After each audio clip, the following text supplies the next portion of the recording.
Well, hello everyone. Today I'm here for another art chat. Today we are going to be tackling why does art cost so much? I'm also going to be working on this cute little steampunk inspired turtle. This is just a quick little tiny painting. The reason why I think this video is so important and why I need to talk about why art costs so much is because I am an artist and I have been an artist for quite a long time. And I could never understand why a lot of paintings costed so much, like hundreds of dollars up to thousands of dollars. And it wasn't until I actually started exhibiting in a gallery and also participating in art fairs that I started to realize why things are so expensive at art fairs, at art galleries, and at craft fairs. So let me break it down for you. Now, of course, the most basic effect on the cost of the art is the use of the raw materials. Now, for me specifically, that would be a watercolor painting or my jewelry. But let's say for my watercolor painting, because that's a little bit easier to break down. I am paying for the paper and the medium itself, the watercolor pigment, plus my brushes, which I do have to replace. You also have to consider when you're first starting out that you do invest in a watercolor palette that may or may not, depending on how you use it, need to be replaced every 5 to 10 years or longer if you buy a nicer one, but that's a bigger upfront investment. Your brushes also will vary in price range depending on whether they are cheaper brushes or more expensive brushes. Obviously, bigger investment up in the front if you want nicer brushes but they'll last longer, or cheaper brushes which will have to be replaced more frequently, so you have to decide which works best for you. Then you're talking about when you're going to frame it, you need the mat board, the X-Acto blades to cut the mat board, or a mat cutter if you want to invest in one of those. You have to invest in the frames and the backing for the frames, the clips, the wire, the screws that go into the frame, and then if you really want to be fancy, you put a paper backing on the back and you have to pay for that as well. So all of that factors into the raw material cost, and that can range greatly depending on what you are doing. And that's just an example of a watercolor painting. My jewelry obviously has a lot more materials and a lot more expensive materials, so that's why my jewelry can get kind of expensive as well. The second thing that can affect the cost of a painting is the skill that it took the painter to make it. So frequently I see people complaining about how an artist can produce a painting, especially those really cool spray paint paintings that you see, the street art where they spin it and spray and make these galaxy scenes, and they do it in about 10 minutes or less. Now, people wonder why they then charge $30 to $40. I think the cheapest I've ever seen was $25 for one of those paintings, and they say that that's not worth that much because it takes only 10 minutes to create. But you're forgetting about the amount of skill and practice and time that was spent invested in practicing and becoming that good. And I think that a lot of time for framed art, that is also the case. You see the painting and you're like, I could paint that, or I know somebody that could paint that for a whole lot cheaper, but you don't really think of how long it took them to get that good. For me personally, I have about 10 years of professional experience, 4.5 years in college. I got my BFA in animation with a double minor in sequential art and illustration. And all of that learning and all of that money invested in college needs to be earned back by the things that I do with that degree. So all of that has to be factored in to how much I charge for my work and how much I invest in my work. I've invested quite a lot in my profession, and I hope to see that return in the long run. The third thing that can affect the cost is pure time. Now, this is not always the case. I know artists that create things very quickly and they charge quite a lot more than some artists that take a very long time to do something and they charge a lot less. This just depends on how comfortable you are with spending time for not really making all that much money, which is part of being an artist in general, especially if you're a newbie artist and you don't really have a body of work or consistent portfolio or consistent freelance work. All of this will factor into how much you're willing to take for time, but time is a factor to consider. Say a painting takes you 20 hours, which is really not that much time, but say you want to earn $10 an hour, which is a little bit more than minimum wage, but I think that's fair for a professional artist. Well, it's actually low for a professional artist, but if you're just getting started, a lot of people will take $10 an hour. Well, say a painting takes you 20 hours, that's going to be $200 right off the bat. Say you're a professional artist and you have a college degree. If you were in another professional field, you'd be expecting to make at least $18 an hour, if not more, for your work. And in most cases, some college graduates can even get $20 to $25 an hour right off the bat, getting a salaried job. Now, say you wanted to make, I would be acceptable with $18 an hour. That's what I started off at. I had a salaried job, but it factored out to be about $18 an hour. And so 20 hours at $18 an hour, then the painting, not including materials, would cost $360. So you see right there, that's immediately getting into that hundreds price range with basic minimum how long it took you to make that painting. So the cost can go up very quickly. The fourth thing to consider, and this is something that blew my mind because I knew there would be fees when it came to exhibiting in art fairs and galleries, but I had no clue how much actually gets eaten up in the cost of actually doing these things. So if you're participating in a craft fair and an art fair, your booth fees, and I do want to say before I give these price estimates, I am estimating the prices based on my experience exhibiting in New England. Obviously, if you're in more rural areas and down south, it's a lot cheaper. But if you were closer to a city, if you're in a more populated area, or if you're in an area that has a ton of artists, it's like an art community, your fees will be a lot more expensive. So for me, my booth fees typically are anywhere from $40 to $350, depending on whether I am doing a small daily fair or a full weekend event, like a conference.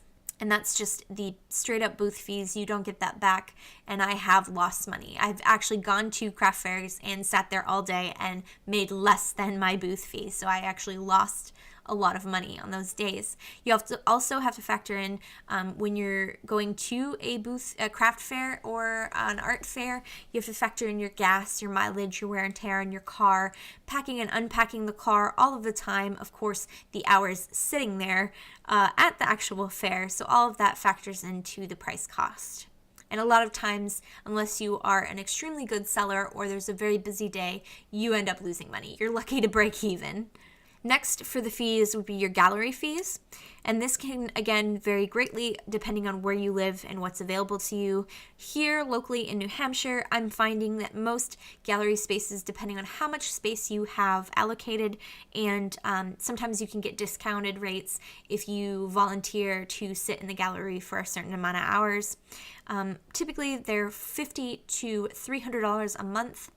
And again, that depends on where the space is and what's offered and available to you. And on top of those fees, the gallery also takes a commission cut out of what you make. So from what my personal experience in the places that I've talked with, the commission rate is anywhere from 10 to 30%. I have also heard, I have not dealt with personally, but I've heard that certain galleries will charge up to 45% or 50% of a piece's work if it's a nice gallery and they get a lot of foot traffic. So this greatly affects the piece price. Then you also have to consider rental fees if you are creating artwork out of a studio space. Now, if you get lucky, hopefully your studio space is also a combined gallery space, and then you're probably paying, a couple $100s a month, but you also get to, reduce the amount of gallery fees that you have because your studio and your gallery are all in one. For me personally, I have a studio in my home, and so the things that I have to consider are the electricity that I use and factor in the rent that I pay for my house and how much of that space am I using as an actual studio space. And I typically need to rent a bigger house or a bigger apartment because I need the extra space for my studio. So that factors into the right rent cost. Popularity. Now, I'm not going to talk much about popularity because this is pretty self-explanatory. The more popular an artist is and the more in demand their work is, the more expensive that piece is going to be. It's kind of the same thing as why iPhones are so expensive, why Dolce & Gabbana is so expensive, etc., etc. Any name brands are going to be more expensive because people want them. They're in demand and they're high quality, typically. I mean, art is subjective, and so that's not always everyone's taste, but there are artists who get famous because of their style. Banksy is a great example. If you've ever watched Exit Through the Gift Shop, that's a great documentary that talks about how even the most simple works can go for millions of dollars just simply because they hit this niche and they make a statement and it goes big. Highly recommend that documentary. The final thing I do want to talk about is licensing. And that can greatly affect the cost of a painting if you're giving away exclusive rights, because you won't be able to use that in your portfolio or to sell it at another time. Some of the ways artists recoup the losses on an original painting is to then sell prints of that painting. And then they can recoup quite a bit of money because there's a lot of profit on prints. Because a print, depending on the paper you're using and if you mat it and if you frame it, let's say you print it out, you mat it, and you frame it with a cheaper frame or even a more expensive frame, honestly. You can charge, say, $60 for it when it may have cost you 15 minutes to a half hour to do that, and the materials roughly costed around $20 to $25. Most people don't even frame their prints, and then they charge like $30 to $40 for their prints, bigger ones, or maybe $20 to $30 for smaller ones. And they're only selling the piece of paper with a plastic wrap on it, which costs them a total of maybe at most $2 a piece. Probably less than that, because if you buy in bulk, you can get it a lot cheaper.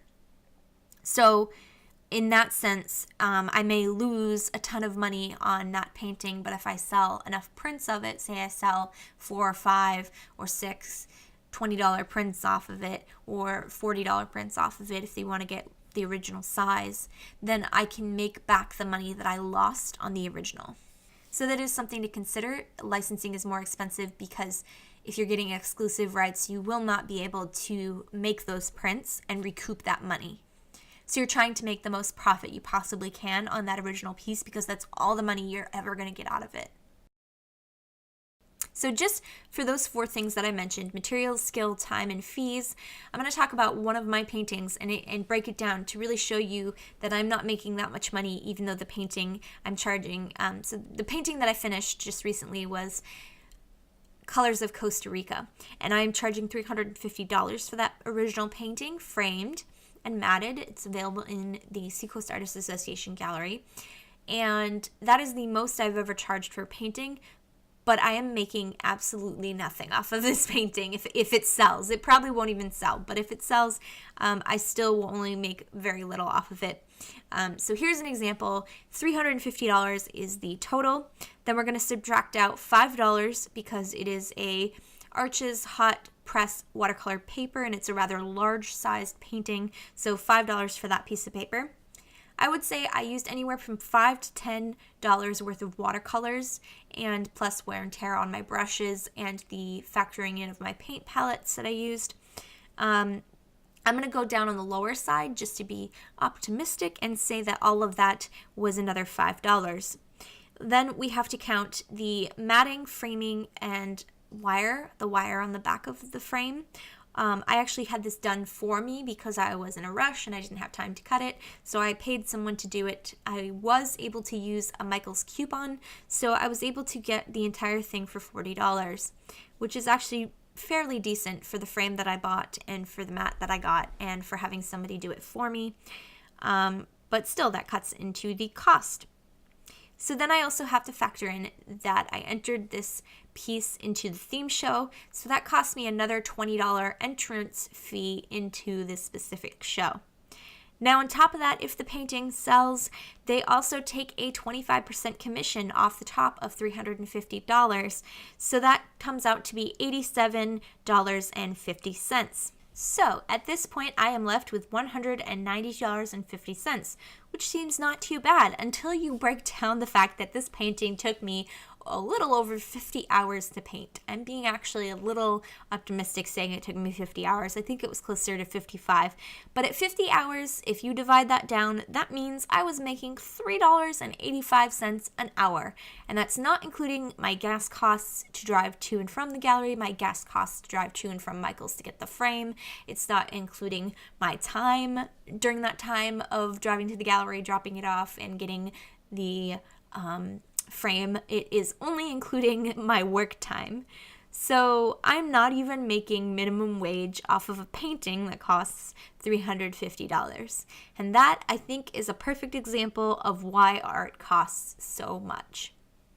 So that hopefully answered your questions on why art costs so much. I hope it was helpful for you. If you have any other questions that have to do with art and you want to submit a question for this art chat, I want to keep these going, and they're going to be your questions that I'm answering in the future. I only have a couple of ideas left, so please ask me questions in the comments below, or shoot me a message on my Facebook page or on Twitter, and I will do my best to answer it in the next art chat.